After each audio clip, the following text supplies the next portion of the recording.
was an American economist.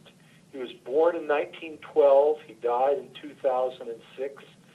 He was probably most famous for reconceptualizing the causes and course of the Great Depression, in demonstrating that it had a mainly monetary source.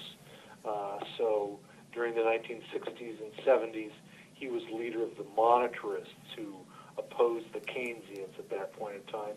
And his ideas very largely triumphed. So he had great influence in economics. He also was an advisor to Presidents Nixon and Reagan. He was just a tremendous ball of energy.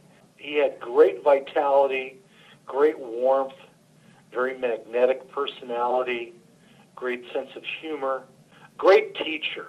And I think that's one of the most important aspects of him, is that he remained a teacher to the end. While I was writing my biography of Friedman, I came across a number of his essays that I thought, wow, this is really a good essay, and for one reason or another it had not previously been republished, or it was not well known.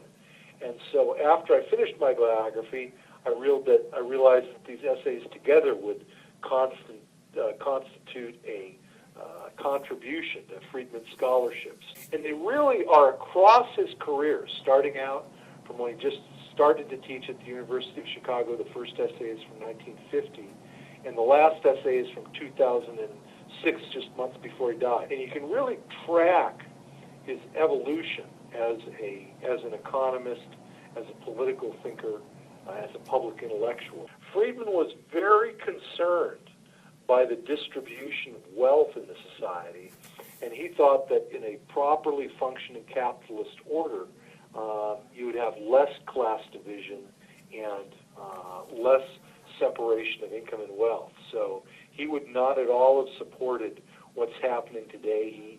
He thought that extreme inequality of wealth and income was very detrimental to the American democracy. And I should say, too, that Friedman was a great admirer of Ben Bernanke, who's also a great admirer of Friedman. I think that he would have supported some expansionary policy by the Fed in recent years. Whether or not he would have supported the exact policy that's been followed is a different question, but I think that he would have held that in extraordinary circumstances, it can be appropriate to have extraordinary action. I think Friedman might well have advocated going over the fiscal cliff.